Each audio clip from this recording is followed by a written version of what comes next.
지금 난립니다. 지난 금요일 보도가 된 이후로 정말 모든 분들이 지금 애를 태우고 있는데, 자, 이 기자가 일단 정리부터 좀 해주시죠. 네, 10살 조유나 양은 올해 들어서 7차례나 체험학습을 신청했다고 합니다. 지난달 17일에도 내일 모레인 19일부터 제주에서 한 달살이 체험을 하겠다면서 급히 체험학습을 신청을 했고요. 원래 이번 달 15일까지 돌아오기로 되어 있었는데 체험 기간이 끝나고도 조양은 등교를 하지 않았다고 합니다. 학교의 신고로 경찰은 엿새째 수사를 하고 있고요. 28일 전 휴대전화 신고가 끊긴 이후 아직까지 이렇다 할 행적을 찾지 못하고 있습니다. 자, 일단 그러면은 제주 한 달살이 체험을 한다고 학교에 얘기를 하고 갔는데, 자, 그렇다면 여기서 마지막 행적을 짚어봐야 되는데, 진짜 마지막 행적을 기록한 CCTV 영상이 공개가 됐죠. 그렇습니다. CCTV 영상이 공개가 됐는데요. 그러니까 5월 30일 밤 11시경이 됩니다.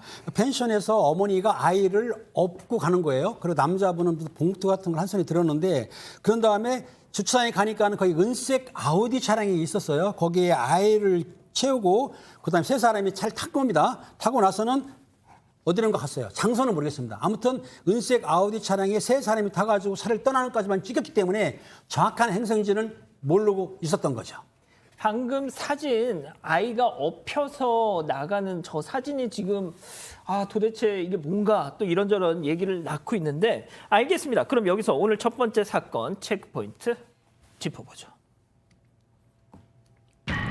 차례차례 꺼진 휴대폰입니다.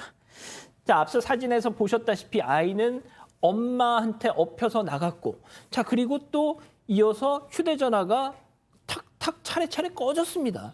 사실 뭐 시청자 여러분들 그 CCTV 많이 보셨을 거예요. 나가는 모습도 봤고 차에 타는 모습도 봤는데, 이게 외부적으로 봤을 때 정말 우리가 이상하다라고 생각할 만큼 정확한 팩트는 없는 상황이잖아요. 그러면 나갈 때 그 아버지도 휴대폰을 보고 있었고, 당연히 어머니나 아니면 아이 휴대폰, 아이는 뭐 휴대폰을 못 봤으니까 그냥 가지고 있었으면 그 생활 반응 자체가 남아 있어야 되고 움직이는 동선이 남아 있어야 되는데, 펜션에 나가자마자 다음 그러니까 11시쯤에 나갔거든요. 저녁 11시니까 23시경에 나갔다가 1시 정도에 먼저 우리 아이와 어머니의 휴대폰이 이제 생활 반응이 없어짐과 동시에 한 3.6km 정도 떨어졌어요. 보통 우리가 차로 가면 한 7분 거리인데 송독항 근처에서 아버지의 휴대폰에 생활 반응도 없어지는 게 그로부터 약 3시간 후니까 과연 왜 이 휴대폰이 순차적으로 거리를 달리하면서 꺼졌는지에 대한 수사가 지금 진행되고 있다는 말씀 드리겠습니다. 자, 생활 반응이라는 거, 이제 뭐 가령 카드를 이렇게 결제한 흔적이랄지, 뭐 통화를 한 흔적이랄지, 그런 이 사람이 살아 있다라는 그 반응, 흔적을 얘기하는 거죠. 자, 백 변호사님. 네.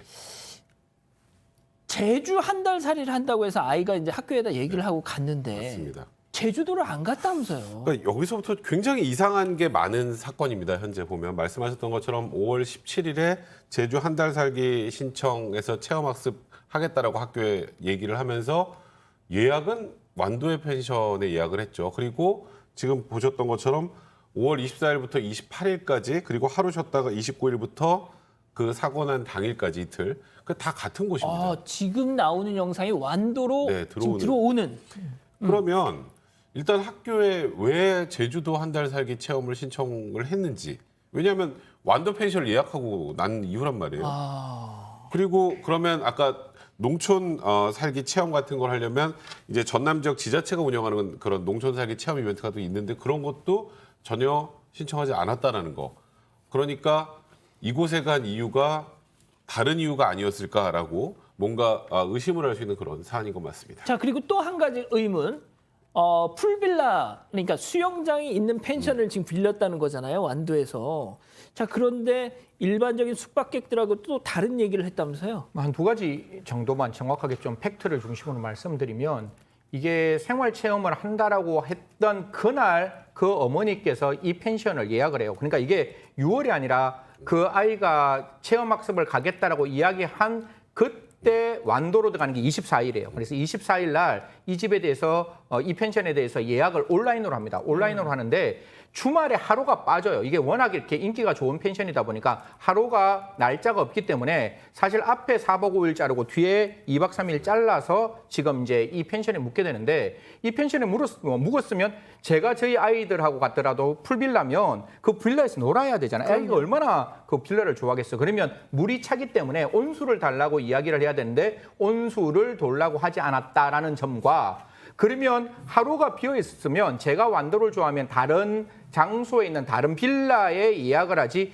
굳이 하루를 비우고 사실 아까 완도에서 나갔다가 다시 돌아오는 거거든요. 그러니까 중간에 하루 비었는 날 분명히 완도에서 잤는지 지금 뭐 언론에 보면 친척 집에서 잤다는 언론의 어떤 보도도 있지만 여하튼 중요한 거는 완도에서 출도했다가 다시 입도해서 그 펜션으로 가는 거거든요. 그러면 그 펜션에 왜 이렇게 집착하고 있었을까? 어허. 정말 펜션에 많은 걸 이용했다면 저는 100% 이해할 수 있는데 그런 부분이 아니었다면 저는 이 펜션에 왜 이렇게까지 관심을 두고 있었는지에 대해서 조금 저희가 수사 방향을 맞춰야 되고 그 전에도 이런 어떤 저녁 늦은 시간에 나갔던 적이 있는지도 CCTV를 통해서 조금 확인을 해봤으면 좋겠다는 말씀까지 드리겠습니다. 자, 아이가 있는 아이가 있으면서 아이 수영장에서 놀게 하는데 따뜻한 물을 신청을 하지 않았다.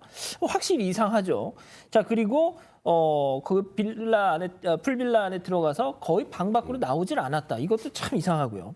자, 그런데 저희가 이 사건을 두고 참 찜찜한 지금 전망까지 나오는 이유가 최근 이 가족이 경제적인 어려움을 겪었다라는 얘기가 나오고 있습니다. 그렇습니다. 이 가족이 어려움을 겪었는데 그 조모 양의 아버지가 사실은 컴퓨터 사업을 했는데 작년 7월 달에 폐업을 했습니다. 그 특별하게 취업 안 하니까 경제적으로 좀 힘들었던 거죠.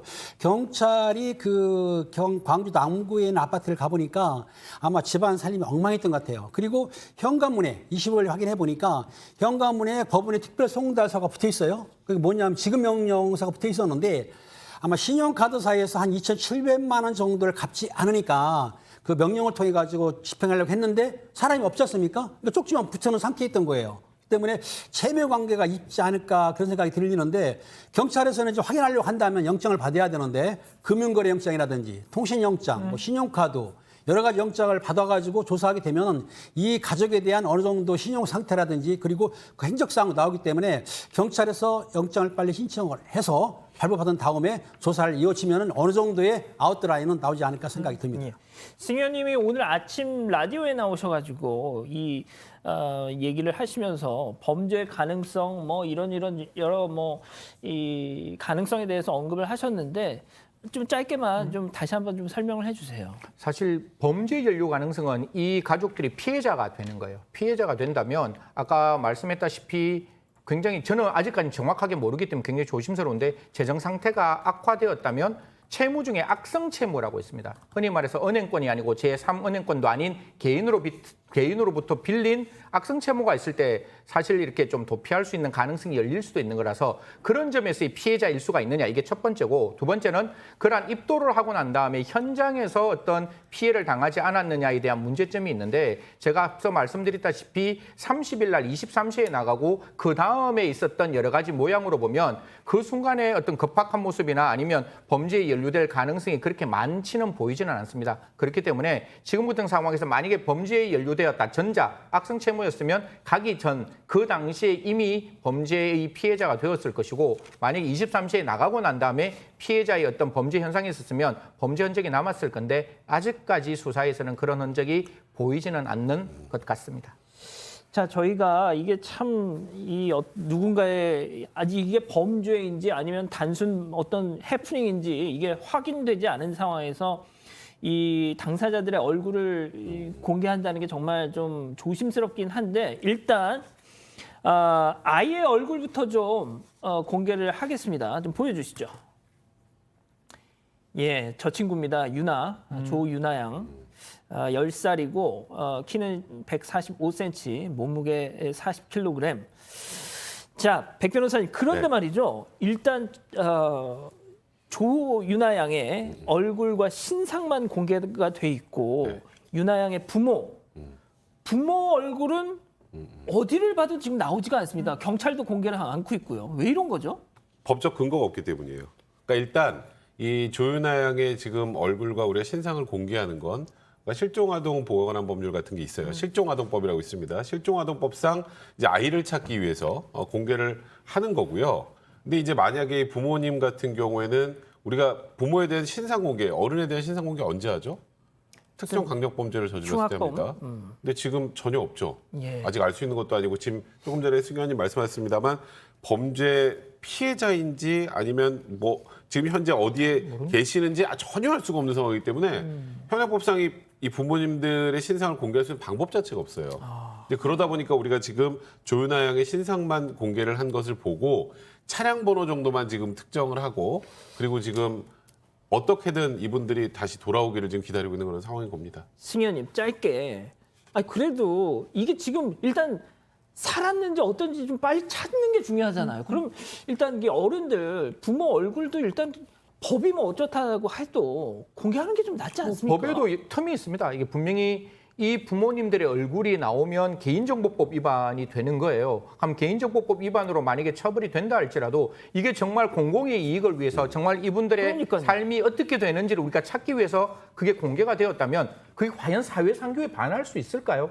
그리고 이분들이 피해자라면 내 얼굴 좀 알려서 나 구해주는 걸 가지고 과연 위법하다고 말할 수 있겠어요? 이걸 추정적 승낙이라고 말할 수 있는데 저는 위법성 조각 사유 3가지 중에 한 가지는 분명히 될 수 있다고 생각하고 감히 말씀드리지만 어느 언론사 한 곳에서 용기 내시고 한번 하시는 것도 어떨까? 이건 굉장히 조심스러운 말이지만 그분들의 삶의 모습을 찾기 위해서 우리가 노력하든지 경찰 입장에서 한번 의논하셔가지고 내일이라도 한번 공개 수사로 전환하시는 게 어떨까 그렇게 생각합니다.